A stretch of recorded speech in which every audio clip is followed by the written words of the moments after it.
तो hello everyone, my name is Himanshu Singh और आप लोगों ने अभी देखा कि हम लोगों ने 15 जो है पीवाईक्यू क्वेश्चंस कवर किए। ठीक है, आगे हम कंटिन्यू करने वाले हैं क्योंकि हमको 30 क्वेश्चंस का पूरे करने हैं, कंप्लीट करने हैं। ठीक है, तो अभी 15 क्वेश्चन हमने किया था, तो प्लीज़ आप पहले वो 15 क्वेश्चंस आप कवर कर लीजिएगा, आप पढ़ लीजिएगा उनको, क्योंकि उनमें जो कॉन्सेप्ट्स मैंने पढ़ा दिए हैं हम यहाँ पे रिपीट नहीं करेंगे, क्योंकि आपका जो है कल से एग्ज़ाम है और हमको टाइम सेव करना है। तो इसलिए हम जो है वो टॉपिक स्किप करते जाएँगे। ठीक है? और प्लीज़ आप एक बार उसको कवर करे होंगे, जिन बच्चों ने ऑलरेडी कवर कर लिया है उनको पता है कि हम आगे कंटिन्यू करने वाले हैं, क्वेश्चन नंबर 16 से 30 तक जाने वाले हैं। ठीक है? फटाफट चलेंगे और अगर आपने नहीं किया है तो प्लीज़ जाके कर लीजिए, उसके बाद फिर आप यहाँ के कंटिन्यू कर सकते हैं। ठीक है? चलिए स्टार्ट करते हैं हम। पहला जो हमारा नेक्स्ट क्वेश्चन है, क्वेश्चन नंबर 16, वो कहता है सॉरी, थोड़ा आज क्लासेस की वजह से। HTML audio and video embedded, मतलब हमको क्या बोल रहा है कि embed an HTML5 video and audio player with media controls, custom dimension and fall back error text. ये बोल रहा है कि हमको जो है ऑडियो और वीडियो लगानी है।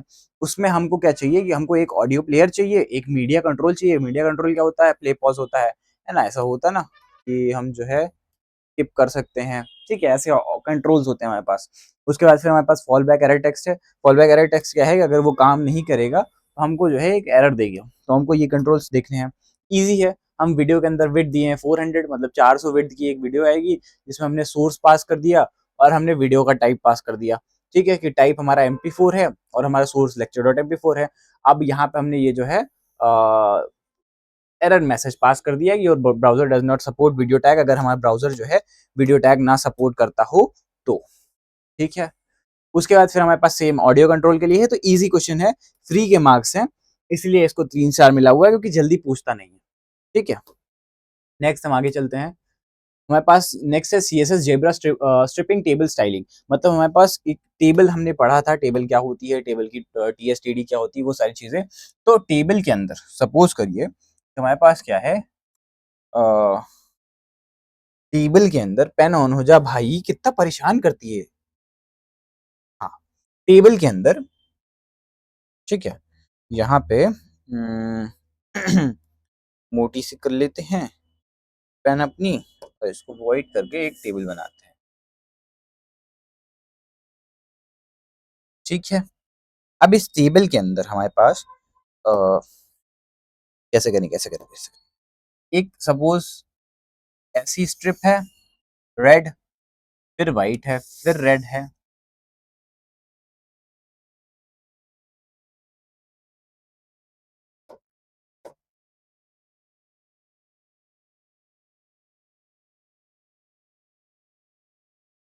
ये का बन गया, कुछ तो बन गया।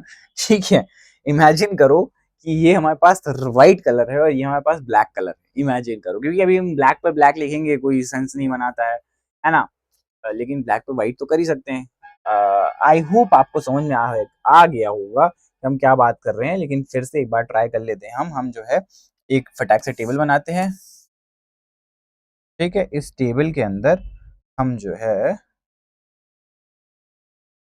इसको जो है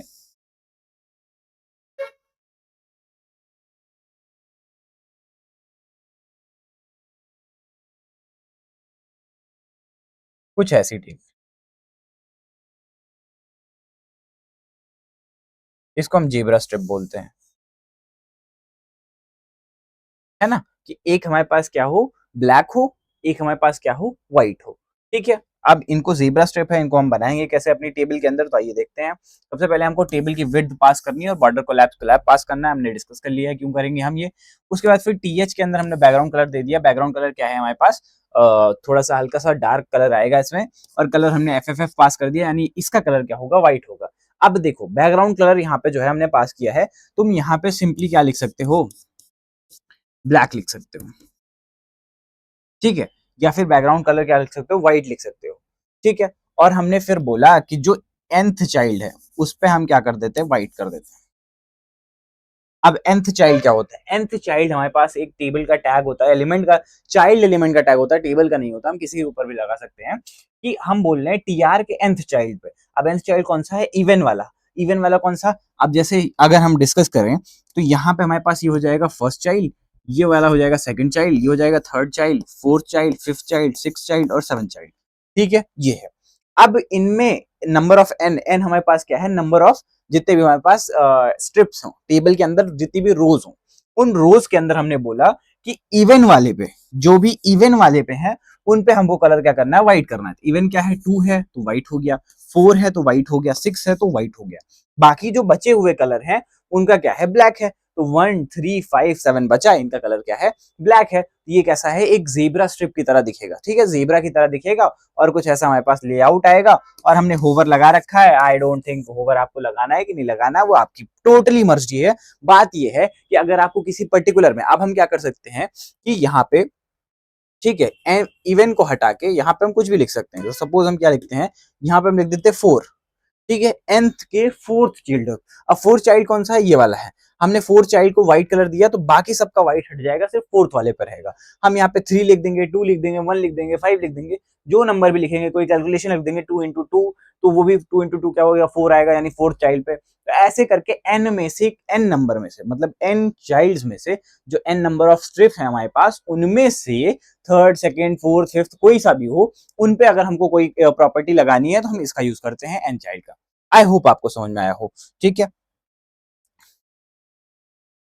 आगे चलें। यहाँ पे हमारे पास है, नेक्स्ट हमारे पास है फैक्टोरियल प्रोग्राम। ठीक है, फैक्टोरियल क्या होता है, सबसे पहले हम फैक्टोरियल चेक कर लेते हैं। हमारे पास फैक्टोरियल क्या होता है। फैक्टोरियल हमारे पास मैथ्स की एक नंबर प्रॉपर्टी है कि सपोज हम लिखते हैं 4 फैक्टोरियल। 4 फैक्टोरियल का मतलब क्या हो जाएगा कि 4 इंटू 3 इंटू 2 इंटू 1, यानी 12 इंटू 2 यानी 24। सही है, सही है, सही है। ठीक है, ये हो जाएगी 4 फैक्टोरियल की वैल्यू। ठीक, अब हमको बोला है कि write a JS script to take a number input from an input field and calculate its factorial value using a for loop. इसने बोला कि एक इनपुट बनाओ। ठीक है, इनपुट टैग बनाओ। इनपुट टैग के अंदर कोई नंबर जब यूजर पास करेगा तो उस नंबर का हमको फैक्टोरियल निकालना है फॉर लूप का यूज करके। ठीक है, एक और चीज याद रखना, जब भी हम फैक्टोरियल निकालते हैं या साइंस नोटेशन निकालते हैं या ऐसा कोई भी नंबर निकालते हैं जहां पे हमको जो है बड़े नंबर्स निकालने हैं, बड़ी कैलकुलेशन करनी है, आर्मस्ट्रांग नंबर वगैरह निकाल लो, तो वहां पे हम नेगेटिव लूप का यूज करते हैं। यहाँ पे देखो 4 3 2 1 उल्टा जा रहे हैं, हमेशा मल्टीप्लाई वगैरह उल्टा करते हैं, वहां पे भी तुम देखोगे। तो नेगेटिव लूप ही ध्यान में रखना। कई बार क्या होता है कि क्वेश्चन अगर हम जो है पॉजिटिव लूप के पर्सपेक्टिव से सोचते रहते हैं तो हमारे दिमाग में नहीं आता है। हम ये भूल जाते हैं कि हम लूप को उल्टा भी चलाते हैं, होता है ऐसा एग्जाम में। ठीक है, तो नेगेटिव लूप का पर्सपेक्टिव तुम भूलना मत कि हो सकता है कि जो तुम सोच रहे हो अगर तुम उसका जस्ट रिवर्स कर दो तो वो क्वेश्चन आसानी से हो जाए। ठीक है, अब फिलहाल यहाँ पे देखो, यहाँ पे तो हमने जो लूप रखा है वो पॉजिटिव रखा है। फिलहाल मैं जब ये करता हूँ तो मैं नेगेटिव लूप से करता हूँ, कोई दिक्कत नहीं है। हमने यहाँ पे फाइंड फैक्टोरियल एक फंक्शन बना लिया। ठीक है, अब ये फंक्शन तुम बटन पे लगा सकते हो या ऑटो कॉल करा सकते हो, तुम्हारी मर्जी। उसके बाद हमने देख, अब इतना तो तुमको आ गया होगा कि हम क्या करेंगे, हम HTML के कोड के अंदर एक इनपुट फील्ड बनाएंगे, एक चेक बटन बता लेंगे। अब इस चेक बटन के अंदर हम फंक्शन लगा देंगे ऑन क्लिक, कि ऑन क्लिक में हम बोल देंगे कि फाइंड फैक्टोरियल करो, फाइंड फैक्ट। अब फाइंड फैक्टोरियल, अब जब हम बटन पे चेक क्लिक करेंगे या चेक क्या, फाइंड फाइंड कुछ भी, कैलकुलेट लिख देते हैं, कैलकुलेट। ठीक है, अब जब हम इस कैलकुलेट पे क्लिक करेंगे तो यहाँ पे जो नंबर लिखा रहेगा उसका फैक्टोरियल आ जाएगा। कैसे आएगा, जैसे आप देखो, सबसे पहले हम क्या करेंगे, let num is equal to parse in document dot get element by num input. हमने इस इनपुट को क्या कर दिया, आईडी दे दी। इस इनपुट का आईडी क्या दे दिया, हमने दे दिया नम इनपुट।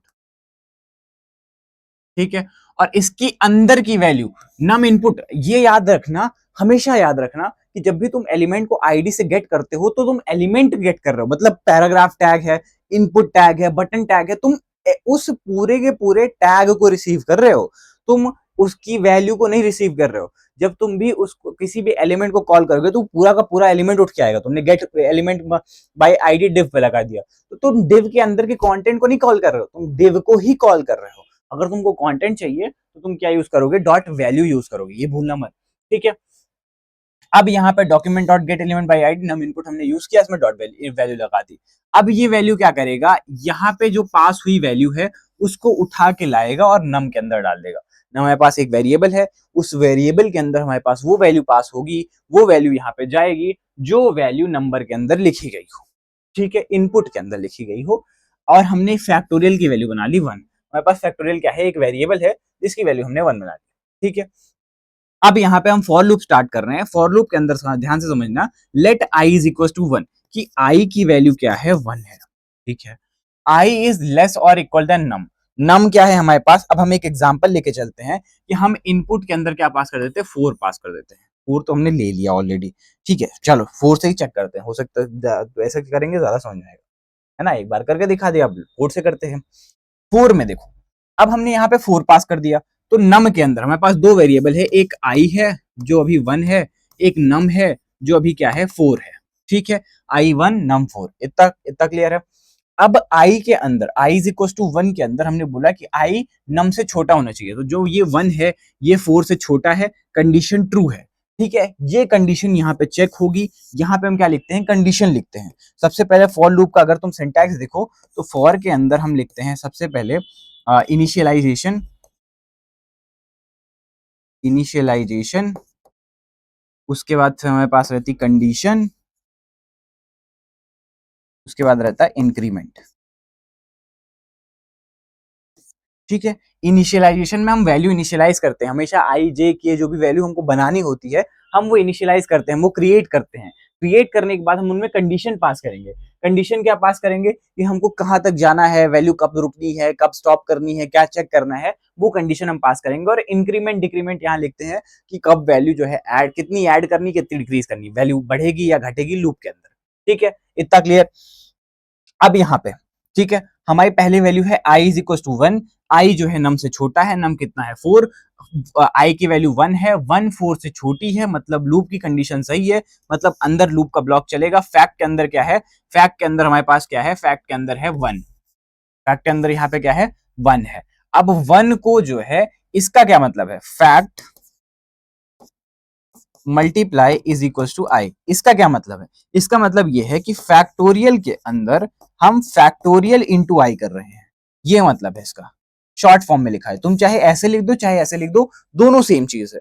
ठीक है, हम fact into is equal to i लिखें या fact is equal to fact into i लिखें, दोनों सेम है। ठीक है, अब मैं तेज लिख रहा हूं तो राइटिंग ध्यान मत देना, बस सुनते जाओ। ठीक है, fact is equal to fact into i. अब यहाँ पे हो क्या रहा है, फैक्टोरियल की वैल्यू कितनी है 1, आई की वैल्यू कितनी है 1, तो वैल्यू क्या आ गई 1, फैक्टोरियल के अंदर फिर से वैल्यू क्या आ गई 1। अब यहाँ पे समझना कि हमने जो पूरा कैलकुलेशन किया, हमने जो पूरा कैलकुलेशन किया उसकी रिजल्ट क्या आया, 1 आया। ठीक है, फिर से यहाँ पे हमने फैक्ट के अंदर 1 आया। ठीक है, हमने फैक्ट वेरिएबल लिया। अब इस फैक्ट वेरिएबल के अंदर 1 क्यों आया, क्योंकि आई की वैल्यू क्या थी, 1 थी, और फैक्ट की वैल्यू 1 थी। अब हम एक काम करते हैं, हम एक टेबल बना लेते हैं ताकि तुम लोग को ज्यादा समझ में आए। ये मैं हटा देता हूँ और इसको मैं चाहता हूँ मैं अच्छे से समझा दूं ताकि लूप का कॉन्सेप्ट एटलीस्ट तुम लोग का क्लियर हो जाए। वैसे तुम लोग एग्जाम दे के आए हो तो लूप का कॉन्सेप्ट तुम लोग का क्लियर होना चाहिए। ठीक है, फिलहाल हम एक टेबल लिए आई, हम एक टेबल लिए नम। ठीक है, अब आई और नम के अंदर जब लूप पहली बार चलता है, L1 बोलते हैं इसको। ठीक है, L1 बोलते हैं, L1, L1 में जब आई की वैल्यू क्या है 1 है, नम की वैल्यू क्या है 4 है। वैसे नम की जरूरत यहाँ पे नहीं पड़ेगी क्योंकि नम हमेशा क्या है, कांस्टेंट है। नम हमेशा क्या रहेगा, कांस्टेंट रहेगा। हमारे पास फैक्ट की वैल्यू लेते हैं हम यहाँ पे, हम यहाँ पे डिफाइन कर देते हैं नम इज इक्वल टू 4। नम हमारे पास क्या है, कांस्टेंट है। अब हम 4 के अंदर बात करते हैं, आई की वैल्यू जब 1 थी तो फैक्ट के अंदर क्या होगा, फैक्ट इज इक्वल टू, यहाँ पे हम डिफाइन कर देते हैं, यहाँ पे हम डिफाइन कर देते हैं कि फैक्ट की वैल्यू क्या है, fact is equal to fact into i. ठीक है, ये है। अब fact is equal to fact into i ये होगा जब आई की वैल्यू 1 है, कंडीशन सेटिस्फाई है। ये कंडीशन मैं इरेज कर दूं ताकि तुम लोग को देखने में समझ में आए कि आई की वैल्यू क्या है, 1 है। ठीक है, आई की वैल्यू 1 है, नम की वैल्यू क्या है 4 है। 4 से 1 की वैल्यू क्या है, छोटी है, मतलब ये वाली कंडीशन चलेगी, ये वाली कंडीशन चलेगी, मतलब 1 इंटू फैक्ट की वैल्यू क्या है 1 है और आई की वैल्यू क्या है 1, तो 1 इंटू 1 हो जाएगा, यानी आंसर क्या आएगा 1 आएगा। ठीक है, पहली बार कंडीशन। अब लूप दोबारा चलेगा, आई की वैल्यू क्या हो जाएगी, प्लस प्लस हो जाएगी, यानी आई की वैल्यू क्या हो जाएगी, अब 2 हो जाएगी। आई की वैल्यू 2 हो जाएगी, फैक्ट के अंदर 1 वैल्यू है। अब फिर से यहाँ पे आएगा, फैक्ट की वैल्यू क्या है 1 है, आई की वैल्यू क्या है 2 है, तो यहाँ पे हो जाएगा 2 इंटू 1 इज इक्वल टू 2। अभी फैक्ट के अंदर वैल्यू क्या आ गई, 2 आ गई। ये वैल्यू कहाँ जा रही है, हर बार फैक्टोरियल के अंदर पास हो रही है। तो अब फैक्ट के अंदर क्या वैल्यू जाएगी, अब यहाँ पे वैल्यू जाएगी दूसरी बार में 2। लूप फिर से चलेगा, लूप की वैल्यू प्लस प्लस होगी, लूप की वैल्यू हो जाएगी 3। अभी भी चेक करेगा क्या नम की वैल्यू आई से छोटी या बराबर है, तो 3 की जो वैल्यू है वो 4 से छोटी है, तो लूप सेटिस्फाइड है। मतलब यहाँ पे वैल्यू आएगी आई की 3 और यहाँ पे जाएगा 2 या फिर 3 इंटू 2 इज इक्वल टू 6। ठीक है, 3 इंटू 2, 3 क्या है, आई की वैल्यू है, और 2 क्या है, फैक्टोरियल की वैल्यू है, फैक्टोरियल की प्रीवियस वैल्यू है। ये क्या है, आई की वैल्यू है, ये क्या है, फैक्ट की वैल्यू है। ठीक है, इतना सही है, आई है, फैक्ट है। अब यहां पे हम जो है फोर्थ वैल्यू की बात करें, फोर्थ वैल्यू की बात करें तो यहाँ पे हमारे पास है 4, फोर्थ आई की वैल्यू क्या हो जाएगी, 4 हो जाएगी। आई की वैल्यू यहाँ पे 4 होगी, 4 4 से चेक करेगा क्या 4 4 के बराबर है, छोटी है, तो यहाँ पे इक्वल है, इक्वल का साइन भी यहाँ पे देखो लगा हुआ है। लेस देन इक्वल टू की बात हो रही है, तो लेस देन इक्वल टू में क्या आई की वैल्यू 4 है, अब नम की वैल्यू भी 4 है। अब क्या आई जो है 4 4 के बराबर है, हाँ है, कंडीशन सेटिस्फाई होगी। तो अब यहाँ पे 4 इंटू फैक्ट के अंदर क्या है, 6 है, तो आंसर क्या आ जाएगा, 24 आ जाएगा। और ये 24 कहां पास हो जाएगा, फैक्टोरियल के अंदर। ठीक है, अब फैक्टोरियल के अंदर जब पास हो गया तो यहाँ पे अलर्ट में आया कि फैक्टोरियल ऑफ नम, नम की वैल्यू क्या है 4 और फैक्ट की वैल्यू क्या है 24, तो आएगा फैक्टोरियल ऑफ 4 इज 24। ये तुम्हारे लूप का सिंपल सा कॉन्सेप्ट है। आई होप क्लियर हो, इससे ज्यादा डीप में रिवीजन सेशन में आई डोंट थिंक सो कहीं कहीं पे हो पाएगा। ठीक है,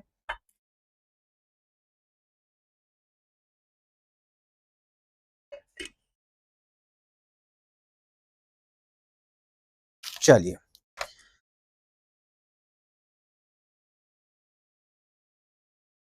नेक्स्ट हमारे पास है पैलिंड्रोम।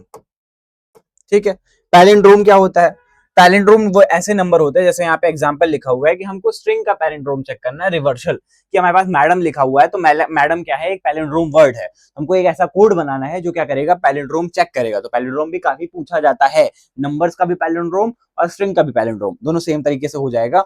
हमने फंक्शन बनाया चेक पैलिंड्रोम। ठीक है, ये चेक पैलिंड्रोम कहाँ लगेगा, एक इनपुट बनेगा, मैं 50 बार बता चुका हूं, एक इनपुट बनेगा। इस इनपुट को हम जो है गेट एलिमेंट बाय आईडी के थ्रू कॉल करेंगे। कॉल करने के बाद इनमें जो वैल्यू रिसीव हुई है उसको डॉट वैल्यू से एक वेरिएबल के अंदर स्टोर कराएंगे। उस वैल्यू को स्टोर कराने के बाद हम उसमें कंडीशंस लगाएंगे।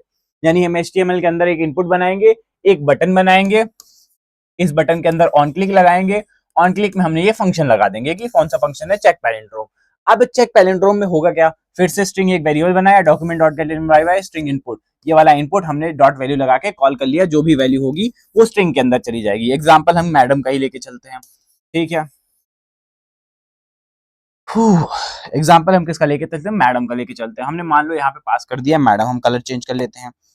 यहाँ पे हमने लिख दिया एम, क्या लिख रहा हूँ भाई, MADAM। ठीक है, इसको मैं कर देता हूँ इरेज। मैडम हमने पास कर दिया। अब मैडम कहाँ आया, स्ट्रिंग वेरिएबल के अंदर रिसीव हो गया। ठीक है, अब हमने बोला कि रिवर्स स्ट्रिंग, हमने रिवर्स स्ट्रिंग जो है एक नया वेरिएबल बनाया और हमने बोला स्ट्रिंग को स्प्लिट कर दो। ये स्प्लिट मेथड क्या करता है, हर एक लेटर को क्या करता है, रिवर्स कर देता है। ठीक है, अब इसमें क्या होगा, स्प्लिट लगाया तो स्प्लिट क्या करेगा, एम को अलग कर देगा, ए को अलग कर देगा, डी को अलग कर देगा, ए को अलग कर देगा, एम को अलग कर देगा। ये हो गया। अब हमने इसको रिवर्स कर दिया, रिवर्स होने पे क्या होगा, इसकी इंडेक्सिंग होगी 0, इसकी इंडेक्सिंग होगी 1, इसकी 2, इसकी 3, इसकी 4। इंडेक्सिंग क्या होती है, हर लेटर की प्लेसमेंट होती है। सिमिलरली यहाँ पे भी 0 1 2 3 4। अब हम रिवर्स कर देंगे तो यही सेम चीज उल्टी हो जाएगी, यहाँ पे हो जाएगा MADAM 4 3 2 1 0। मैं सिर्फ अंडरस्टैंडिंग के लिए बता रहा हूँ, यहाँ पे जब ये आगे आ जाएगा इंडेक्सिंग इसकी रिप्लेस हो जाएगी, रीअरेंज हो जाएगी, वो सब बात की बात है। बट मैं बस दिखाने के लिए कह रहा हूँ कि ये वाला लेटर यहाँ से रिवर्स हो गया। रिवर्स होने के बाद हमने फिर से इसको ज्वाइन करा दिया, ज्वाइन करने पे क्या होगा, ये MADAM फिर से मैडम बन जाएगा। ठीक है, अब हमने इसको कहाँ स्टोर करा लिया, रिवर्स के अंदर स्टोर करा लिया। हमने एक वेरिएबल बनाया स्ट्रिंग, ये वाला कहाँ गया, स्ट्रिंग के अंदर गया, और ये वाला कहाँ गया, रिवर्स स्ट्रिंग के अंदर गया। अब हम चेक करेंगे कि क्या स्ट्रिंग और रिवर्स स्ट्रिंग बराबर हैं, क्या ये जो वैल्यू इसके अंदर है और ये जो वैल्यू इसके अंदर है, क्या दोनों वैल्यूज बराबर हैं? अगर हैं तो बोलो स्ट्रिंग इज पैलिंड्रोम, अगर बराबर नहीं है तो बोलो string is not palindrome. Easy as hell. ठीक है, इससे ज्यादा आसान नहीं हो सकता। ठीक है, आई होप क्लियर होगा। दोबारा समझाने की जरूरत नहीं है क्योंकि इसमें लूप भी नहीं है। हमने बस दो वेरिएबल बनाए और एक दो मेथड यूज किया है। अगर तुम ये मेथड ना यूज करो तो तुम इसको रिवर्स इंडेक्सिंग के थ्रू कर सकते हो। रिवर्स इंडेक्सिंग के थ्रू क्या कर सकते हो, स्ट्रिंग को रिसीव करोगे, रिसीव करने के बाद इसको रिवर्स करके तुम स्टोर करा सकते हो, सेम चीज है। बट अगर उसके लिए तुमको इंडेक्सिंग का कॉन्सेप्ट क्लियर होना चाहिए। अगर तुमको इंडेक्सिंग का कॉन्सेप्ट आता है तुम वो मेथड भी ट्राई कर सकते हो। ठीक है, ओके। आगे चलें तो CSS tool tip on element hover. Tool tip क्या है कि यहाँ पे जो है design a custom popup tool tip message that appears above text on mouse hover using pure CSS selector. इसने बोला कि एक CSS सेलेक्टर का जो है यूज करके टूल टिप बनाओ। ये बहुत कम पूछा जाएगा, बहुत कम चांसेस है, बट कॉन्सेप्ट क्लियर करने के लिए देख लो कि इसमें हो क्या रहा है। ठीक है, इसमें क्या हो रहा है कि हम मोस्टली विजिबिलिटी का खेल खेलेंगे। विजिबिलिटी क्या है, हमने टूल टिप का नाम की एक जो है क्लास बनाई और इसको बोल दिया इनलाइन ब्लॉक। ठीक है, अब यहाँ पे हम जो है इनलाइन ब्लॉक के बाद हमने इसकी टूल टिप के अंदर टिप टेक्स्ट जो इसके अंदर लिखा हुआ है उसकी विजिबिलिटी कर दी हमने हिडन, कि उसके अंदर जो कुछ भी लिखा होगा वो दिखेगा नहीं। पहली बात, background colour, colour padding, position, bottom border radius, ये सारी चीजें कांस्टेंट है, कहीं भी लगती हैं।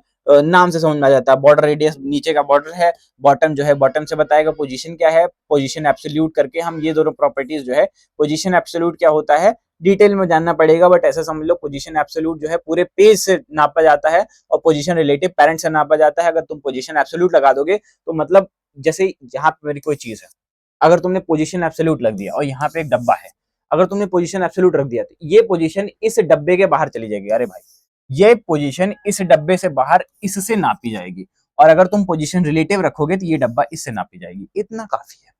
ठीक है, तो हमने यहाँ पे इसको बोला रिलेटिव, इसको बोला एब्सोल्यूट।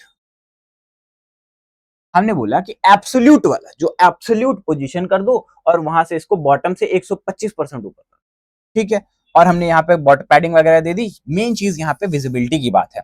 विजिबिलिटी हमने हिडन की और हमने यहाँ पे विजिबिलिटी विजिबल की। कब विजिबल की, जब टूल टिप के ऊपर क्या हो, होवर हो। ठीक है, सिंपल सी चीज ये है कि जब भी टूल टिप के अंदर सारी की सारी चीजें लिखी हुई हैं, बस टूल टिप के ऊपर टेक्स्ट तभी दिखेगा जब तुम उसके ऊपर क्या करोगे, होवर करोगे। बहुत इजी है, बहुत सारी चीजें हैं उसकी तरह है। जो हमने अभी पहले इसके पहले वाले लेक्चर में किया था, ड्रॉप बॉक्स है ना, ड्रॉप मेन्यू था। जब हमारे ड्रॉप मेन्यू पे जा रहे थे तो विजिबिलिटी आ जा रही थी, है ना, डिस्प्ले प्रॉपर्टी यूज हुई थी। वैसे ही विजिबिलिटी सेम तरीके से काम करती है, इजी। ठीक है, एक बार प्लीज अगर ना समझ में आए तो रिवाइंड करके देख लेना, बहुत आसान है, समझ जाओगे। ठीक है, नेक्स्ट हमारे पास जावास्क्रिप्ट के थ्रू प्राइम नंबर चेक करने का कोड है, पूछा जाता है एक्चुअल में। ठीक है, हमारे पास फंक्शन है चेक प्राइम। ठीक है, ये फंक्शन से हम क्या करेंगे, प्राइम नंबर चेक करेंगे। जैसे हमारे पास क्या है कि हमने एक इनपुट बॉक्स बना लिया। ठीक है, अब इस इनपुट बॉक्स के अंदर हमको जो है टेक्स्ट पास करना है। ठीक है, अब हमने क्या किया, हमने एक एन वेरिएबल बनाया और document dot get element by ID, हमने इसका आईडी क्या दिया, नम। ठीक है, हमने इसकी आईडी क्या दे दी, नम दे दी, और हम नम की जो है वैल्यू रिसीव करेंगे। मतलब इसके अंदर हमने 42 लिख दिया।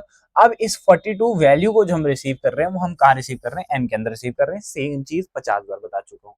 अब हम बोल रहे हैं let is prime is equal to greater than n greater than 1। कि हमने बोला कि एक इज प्राइम नाम का वेरिएबल बनाओ जो क्या होगा, जिसके अंदर जिसकी वैल्यू क्या होगी, एन ग्रेटर देन 1, मतलब एन की वैल्यू 1 से बड़ी होगी। ठीक है, इसका क्या मतलब है कि एन ग्रेटर देन 1, अगर एन ग्रेटर देन 1, इसका क्या मतलब है, इसका क्या मतलब है, इसका क्या मतलब है, ध्यान से समझना। एन ग्रेटर देन 1 का क्या मतलब है कि एन की वैल्यू अगर 1 से बड़ी हुई तो ये रिटर्न करेगा ट्रू, यानी इज प्राइम के अंदर स्टोर होगा ट्रू। ठीक है, अगर अभी इतना समझो कि अगर एन की वैल्यू हमने लिए 42, जाहिर सी बात है जो हमारे पास 42 है वो 1 से बड़ा होगा। अगर वो वैल्यू 1 से बड़ी है तो इसके अंदर क्या रिटर्न होगा, ट्रू रिटर्न होगा, और हम ट्रू स्टोर करेंगे। ट्रू स्टोर हो गया। ठीक है, इज प्राइम के अंदर। अब हम बोल रहे हैं for let i is equal to 2, i is less than n i plus plus, कि आई की वैल्यू कहां से स्टार्ट करो, 2 से स्टार्ट करो, आई को कहां तक लेके जाओ, एन तक लेके जाओ। ठीक है, आई कहां तक जाएगा 41 तक जाएगा, क्योंकि लेस देन एन लिखा है तो 42 है, तो 42 से कम चलेगा यानी 41 तक चलेगा। आई प्लस प्लस करते जाएंगे। अब हम बोल रहे हैं कि एन को यानी 42 को डिवाइड करो आई से, और अगर इज इक्वल टू 0 आए तो इस प्राइम को कर दो फॉल्स। ठीक है, अब समझना ध्यान से कि एन हमारे पास आया 42 और हम बोल रहे हैं आई को डिवाइड करो। सबसे पहले आई क्या है, 2 है, 2 से 42 डिवाइड हो जाएगा, आंसर आएगा 0। ट्रू है, इस प्राइम फिल से हो जाएगा फॉल्स। मतलब क्या है, अगर वैल्यू 2 से डिवाइड हो गई तो क्या होगा, ये तो प्राइम है नहीं, तो ये क्या होगा, फॉल्स हो जाएगा, स्टेटमेंट ब्रेक हो जाएगा, वो प्राइम नंबर नहीं माना जाएगा। अब यहां पे चेक करेगा अलर्ट इज प्राइम, क्या इज प्राइम ट्रू है कि फॉल्स है, क्योंकि यहाँ पे वो वैल्यू डिवाइड हो गई, इसलिए यहाँ पे क्या होगा, वैल्यू फॉल्स की जगह पे क्या, वैल्यू ट्रू की जगह पे क्या हो जाएगा, फॉल्स हो जाएगा। ध्यान से समझना, अगर ये वैल्यू डिवाइड हो गई, अगर ये वैल्यू 2 से या किसी भी नंबर से लूप से हमने 2 से, हमने जो एग्जांपल लिया वो 2 से ही डिवाइड हो गया, ठीक है। अब इज प्राइम, अगर ये नंबर 2 से 42 जो है अगर 2 से डिवाइड हो जाए और वैल्यू 0 आ जाए तो इसके अंदर जो ट्रू लिखा है उसको कर दो तुम फॉल्स, और यहां पे जाके चेक करेगा कि इज प्राइम क्या ट्रू है या फॉल्स है। ये क्या है, लिखने का तरीका है, ये कंडीशनल स्टेटमेंट का शॉर्टकट फॉर्म है, जहां पे हम लिखते हैं कंडीशन ट्रू फॉल्स। ठीक है, ये है, तो यहाँ पे हम कंडीशन लिखेंगे, अगर वो कंडीशन ट्रू हुई तो ये वैल्यू आएगी, अगर फॉल्स हुई तो ये वैल्यू आएगी। यहाँ पे ये कंडीशन लिखी हुई है इज प्राइम, अगर ये वैल्यू ट्रू है तो प्रिंट होगा प्राइम नंबर, अगर ये वैल्यू फॉल्स है तो प्रिंट होगा नॉट अ प्राइम नंबर। अब क्योंकि 42 2 से डिवाइड हो गया, वैल्यू क्या हो गई, फॉल्स हो गई, तो यहाँ पे इसकी वैल्यू फॉल्स होगी, यानी कंडीशन सही नहीं होगी, यानी प्रिंट क्या होगा, नॉट अ प्राइम नंबर, जो कि 42 क्या है, प्राइम नंबर नहीं है। ठीक है, अब एक ऑड नंबर लेके देखते हैं 41। ठीक है, अब 41 देखो, 41 जो है 2 से डिवाइड होगा नहीं, हम इसको 2 से चेक करेंगे, नहीं डिवाइड होगा, 0 वैल्यू नहीं आएगी। ठीक है, अब आई एक बढ़ जाएगा, आई की वैल्यू 3 होगी, 41 3 से डिवाइड होगा, 3 1 3 11 नहीं डिवाइड होगा। आई की वैल्यू 4 हो जाएगी, 4 से डिवाइड होगा, आई की वैल्यू 5 हो जाएगी, 6 हो जाएगी, 7 हो जाएगी, 7 से नहीं होता, 8 हो जाएगा, 9 हो जाएगा, नहीं होता। तो अगर 41 ऐसे कर करके जो है चेक करता जाएगा। अब मेरे को पूरा डिवाइड करना पड़ेगा, मेरे को याद नहीं है 41 प्राइम नंबर है कि नहीं है, मैं 13 ले लेता हूँ, 13 ठीक है, या और छोटा नंबर ले लेता हूँ, 7 ले लेता हूँ। 7 हमारे पास क्या है, स्मॉल प्राइम नंबर है, हमने 7 ले लिया। ठीक है, 7 चेक करते हैं, 2 से ये नंबर डिवाइड होगा, यहाँ पे वैल्यू क्या रहेगी, ट्रू रहेगी। टू नंबर जो है 3 से डिवाइड नहीं होगा, ट्रू रहेगा। नंबर 4 से डिवाइड नहीं होगा, ट्रू होगा। नंबर 5 से डिवाइड नहीं होगा, ट्रू होगा। नंबर 6 से नहीं डिवाइड होगा, ट्रू होगा। 6 तक ये चलेगा क्योंकि नंबर क्या है, 7 है, सब में ट्रू ट्रू है, कहीं पे भी फॉल्स नहीं हुआ, कहीं पे भी डिवाइड नहीं हुआ, वैल्यू क्या है, ट्रू है, यानी क्या प्रिंट हो जाएगा, प्राइम नंबर प्रिंट हो जाएगा। अब जो मैंने यहाँ पे बोला था ये रिमेंबर करने के लिए, यहाँ पे जो मैंने बोला था ये रिमेंबर करने के लिए कि एन, अगर हम एन वन ही ले लें तो, अगर हम एन वन ही ले लें तो क्या होगा, अगर एन वन होगा तो एन की वैल्यू क्या होगी, वन से जो इक्वल टू लगा नहीं है, यानी एन की वैल्यू क्या होगी, बाय डिफॉल्ट फॉल्स हो जाएगी। अगर एन की वैल्यू बाय डिफॉल्ट फॉल्स हो जाएगी तो आई जो है यहाँ तक चलेगा ही नहीं, क्योंकि आई की वैल्यू क्या 2 है, 2 1 से बड़ा होगा ही नहीं, तो ये ब्लॉक स्किप हो जाएगा। फिर यहाँ पे चेक करेगा क्या प्राइम नंबर है, तो इस प्राइम की वैल्यू तो क्या स्टोर हुई है, फॉल्स स्टोर हुई है। फॉल्स क्यों स्टोर हुई है, क्योंकि वैल्यू 1 से बड़ी नहीं है, 1 ही है, या 1 से छोटी होगी तब भी वैल्यू क्या है, फॉल्स है, तो बाय डिफॉल्ट फॉल्स है, तब भी क्या आ जाएगा, not a prime number. I hope clear हो। ठीक है, ये इंपॉर्टेंट क्वेश्चन है, ये इंटरव्यू वगैरह में आपसे काफी पूछा जाता है।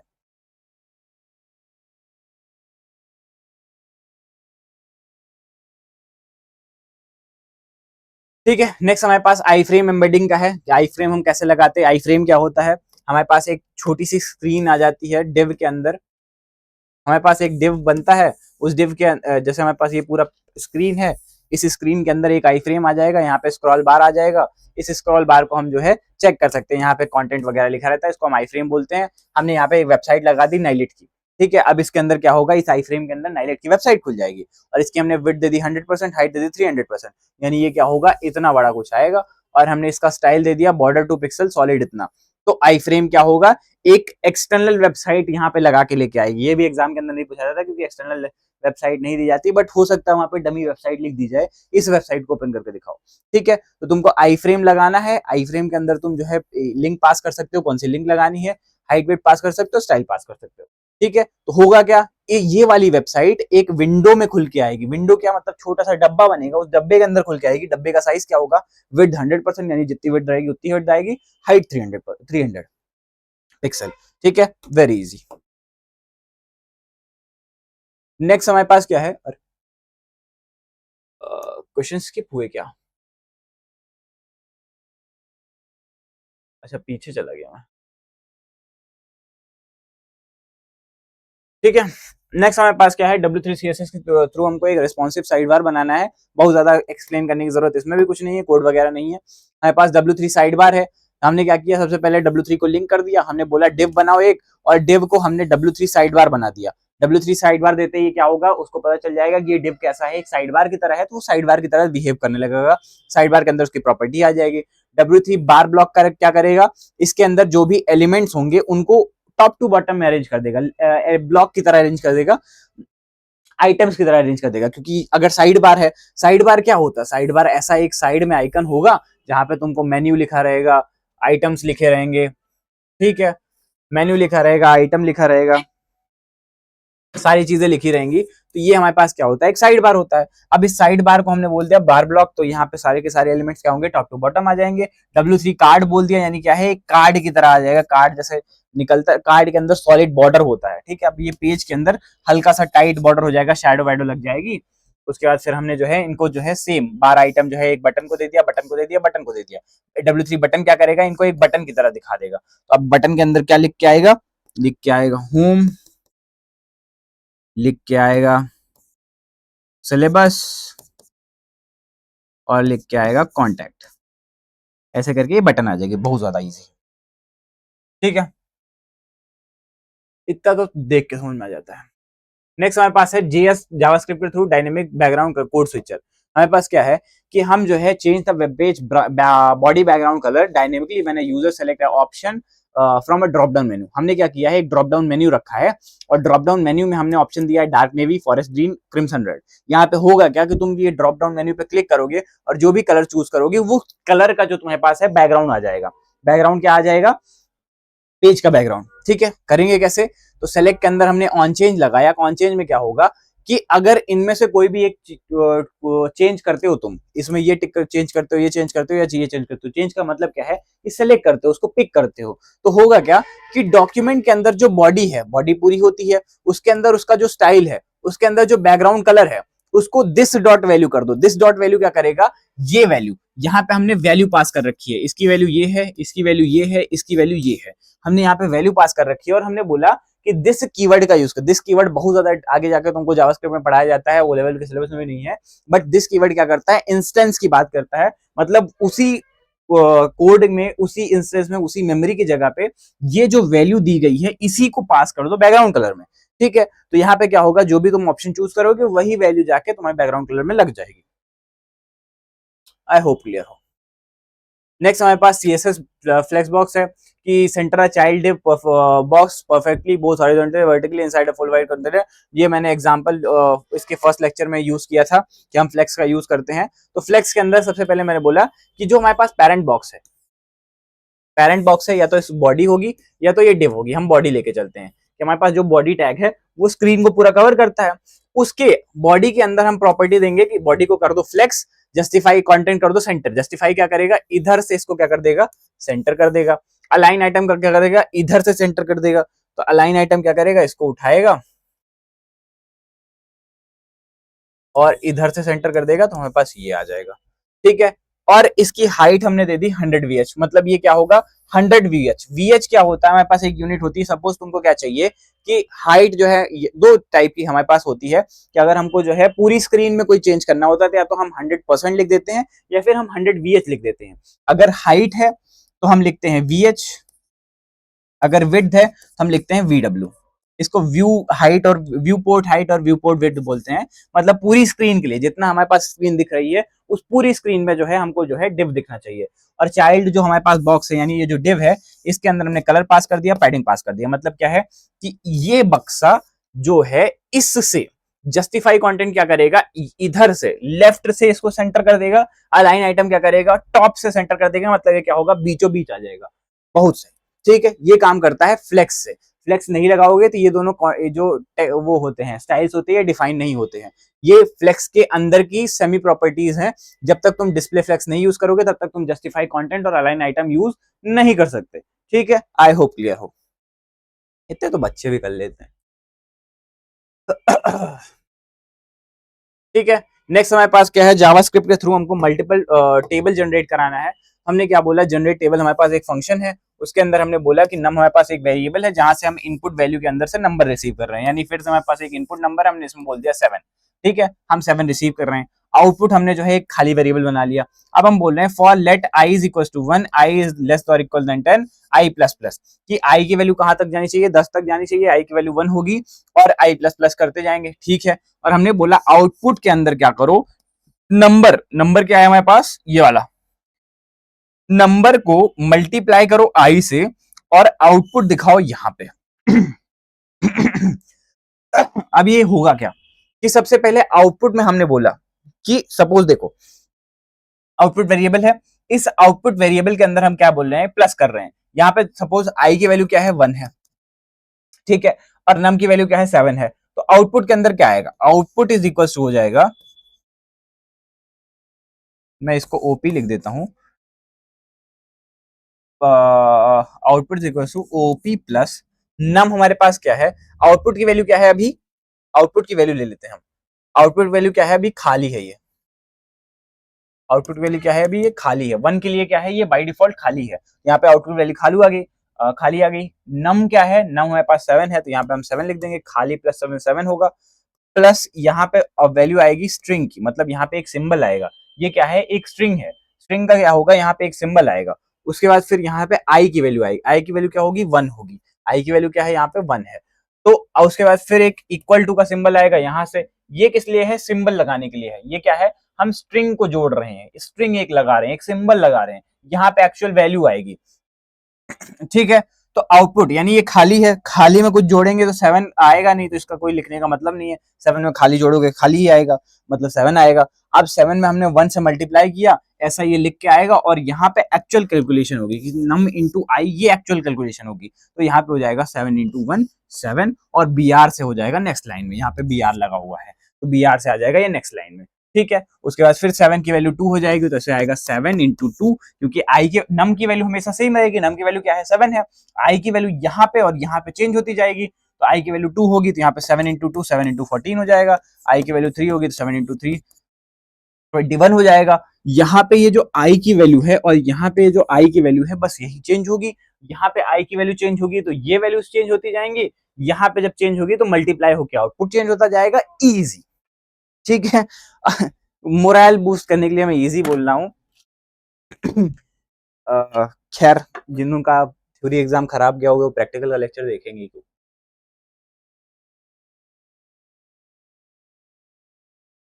आपने ये सब पढ़ रखा होगा तभी देख रहे होंगे, आई मीन पढ़ते टाइम पढ़ रखा होगा तभी रिवीजन कर रहे हैं।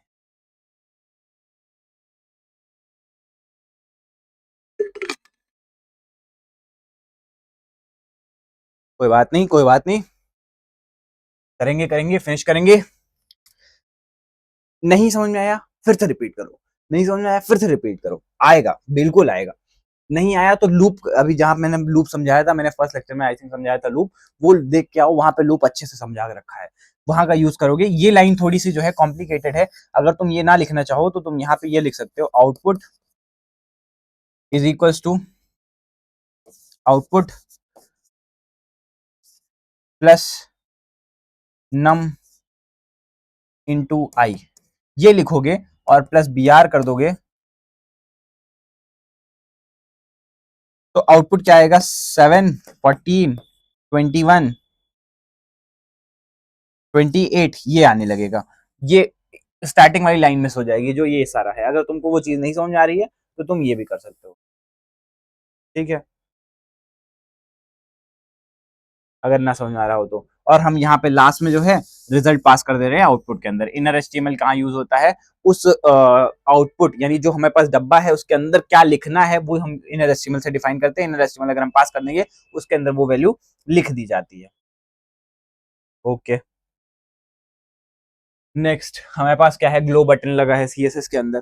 तो यहाँ पे क्या है कि ग्लो बटन के अंदर हमने प्रॉपर्टी लगा रखी है और होवर लगा रखा है, कुछ नहीं है, हमने सिर्फ कलर वगैरह पास कर रखा है, ना एनिमेशन है ना ट्रांजिशन है। बोला है apply a glowing box shadow transition to call to action button when hovered by user. एक कॉल टू एक्शन जो है बटन का नाम है, उसके ऊपर लगा हुआ है कि जब तुम होवर करो तो जलना चाहिए। कैसे जलेगा, उसके अंदर हम जो है शैडो लगा देंगे। जब हम किसी के पीछे शैडो डालते हैं तो वो लगता है ग्लो कर रहा है, ठीक है। हम जस्ट शैडो पास कर देंगे, कर्सर पॉइंटर कर देंगे, पॉइंटर करने से क्या होगा, वहां पे एक हाथ बन जाएगा, ऐसे करके, ऐसे करके हाथ बन जाता है। आई होप ये हाथ ही हो, ठीक है। यहाँ पे हाथ बन जाएगा और बाकी यहाँ पे ट्रांजिशन लगा के रखे हैं, इजी सीएसएस है, कुछ है नहीं। ट्रांजिशन मैंने बता ही रखा है, पैडिंग कलर मैंने बता ही रखा है, आई डोंट थिंक मैं कुछ स्किप कर रहा हूँ।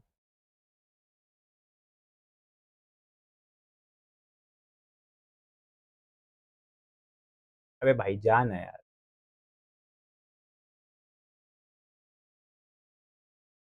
ठीक है, नेक्स्ट हमारे पास क्या है, HTML सबमिशन चेक बॉक्स, कि यहाँ पे हमको जो है चेक बॉक्स सबमिशन चेक करना है कि क्या हमारे पास सबमिशन आया है कि नहीं आया है। तो हमारे पास क्या है, create a web form allowing student to select multiple subjects using checkbox with submit and reset। submit and reset button है, कुछ जावास्क्रिप्ट नहीं है, ओनली HTML है। हम यहाँ पे इनपुट टाइप चेकबॉक्स रखे हैं, नेम हमने सब्जेक्ट रख दिया, उसके अंदर हमने वैल्यू लगाया HTML, CSS और जावास्क्रिप्ट। हमने HTML लिखा, CSS लिखा, जावास्क्रिप्ट लिखा, तो यहाँ पे ये चीजें लिख के आएंगी और यहाँ पे हमारे पास चेकबॉक्स बना रहेगा। आप चेकबॉक्स क्या कर सकते हैं, हम मल्टीपली टिक कर सकते हैं, तो तुम यहाँ भी टिक कर सकते हो, यहाँ भी टिक कर सकते हो, यहाँ भी टिक कर सकते हो, कहीं भी टिक कर सकते हो, ठीक है। उसके बाद फिर एक बटन आएगी सबमिट की, एक बटन आएगी रीसेट की, दैट्स इट।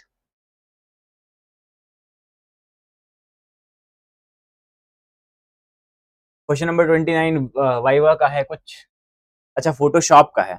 तो फोटोशॉप का है, यहाँ पे पूछा गया है कि वेब वर्सेस प्रिंट का रेजोल्यूशन क्या होता है, वाइवा के लिए है। तो यहाँ पे लिखा गया वेब वर्सेस प्रिंट का रेजोल्यूशन, तो वेब, अगर हमको वेब ग्राफिक्स प्रिंट करने होते हैं तो 72 DPI यानी 72 डॉट्स पर इंच प्रिंट होता है। अगर हमको प्रिंट मीडिया यूज करना होता है तो हम 300 DPI यानी 300 डॉट्स पर इंच पे प्रिंट करते हैं। फिर हमारे पास स्टैंडर्ड फाइल फॉर्मेट है, जेपेग है, high colour count, photo compression, मतलब साइज कम होगी, कलर काउंट ज्यादा होंगे। PNG है, ट्रांसपेरेंसी सपोर्ट करता है, शार्प आइकन्स होते हैं, मतलब आइकन्स जो होंगे वो शार्प होंगे और हम ट्रांसपेरेंट कर सकते हैं इसको। SVG सपोर्ट करता है, स्केलेबल वेक्टर फॉर्मेट, लॉसलेस होता है, मतलब तुम इसको कहीं भी बहुत ज्यादा बड़ा बहुत ज्यादा छोटा कर सकते हो, सपोर्ट करेगा, इमेज फटेगी नहीं। ऑप्टिमाइजेशन स्टेप है, crop canvas to remove unused margin और compress file size for faster page load. हम कंप्रेस फाइल की साइज क्यों कंप्रेस करते हैं, ताकि हमारे पास पेज जल्दी लोड हो पाए, और हम कैनवास को क्रॉप करते हैं ताकि हमारे पास अनयूज मार्जिन ना हो। इजी है ये, तो कुछ है नहीं। क्वेश्चन 30 क्या है कि रीसेट कंफर्मेशन अलर्ट है, हमारे पास एक कंफर्मेशन का बटन है, कि हमने एक कंफर्मेशन का बटन बनाया और हमने यूजर को चॉइस दिया, confirm are you sure want to reset, कि क्या तुम श्योर हो कि तुमको रीसेट करना है। अगर कंफर्म क्या करेगा, वहां पे कंफर्मेशन का एक ब्राउजर के अंदर आता है ऑप्शन, तो अगर उस पर वो टिक करेगा तो यहाँ करेगा इफ यूजर चॉइस, मतलब क्या करता है, यूजर चॉइस अगर ट्रू है, अगर वो ओके बोलेगा तो यहाँ पे रिटर्न ट्रू कर देगा यानी रीसेट हो जाएगा, अगर एल्स करेगा तो फॉल्स कर देगा यानी रीसेट कैंसिल हो जाएगा। बहुत ज्यादा इजी है। कंफर्म एक टैग होता है, जैसे तुम्हारे पास प्रॉम्प्ट होता है, तुम्हारे पास अलर्ट होता है, अलर्ट में क्या आएगा, पॉपअप आएगा, अलर्ट में तुमसे पूछेगा, ठीक है। प्रॉम्प्ट में तुम वैल्यू पास कर सकते हो, कि इनपुट बॉक्स भी रहता है वहां पे, ऐसे ही कंफर्म है, वहां पे ओके या कैंसिल का बटन आएगा, अगर तुम ओके करोगे तो वो रीसेट हो जाएगा, अगर तुम कैंसिल करोगे तो कट जाएगा। ये बहुत कम पूछा जाता है, बट ठीक है, आई होप हो जाएगा। आप लोग अच्छे से एग्जाम दीजिएगा, ठीक है। वाइवा की अगर बात करें तो वाइवा में आपको बेसिक बेसिक चीजें पूछी जाती है, एचटीएमएल टैग्स वगैरह के बारे में, सीएसएस के बारे में, कि सीएसएस कितनी टाइप्स की होती हैं, है ना, टेबल टैग क्या होता है, लिस्ट क्या होती है, लिस्ट के कितने टाइप्स होते हैं, HTML का कौन सा वर्जन चल रहा है, CSS का कौन सा वर्जन चल रहा है, HTML का फुल फॉर्म क्या है, CSS का फुल फॉर्म क्या है, बेसिक बेसिक चीजें, यही सारी चीजें एग्जामिनर के मूड के ऊपर रहता है, क्या पूछेगा क्या नहीं पूछेगा। But best of luck for your exams, ठीक है। हमने अपना जो है 30 क्वेश्चन कवर कर लिया है, और अगर और भी कोई सजेशन होगा, कोई डाउट वगैरह होगा, तो आप हमसे कांटेक्ट कर सकते हैं, आप टीम से कांटेक्ट कर सकते हैं, ठीक है। Thank you so much for watching. हमने जो है एक ही दिन में दोनों लेक्चर कवर कर लिए, तो आई होप आप लोग का एग्जाम इस ये वीडियो आपको हेल्प करे आपके एग्जाम के लिए, और मेहनत थोड़ी सी वसूल हो जाए जो हमने अभी की है, ठीक है। Thank you.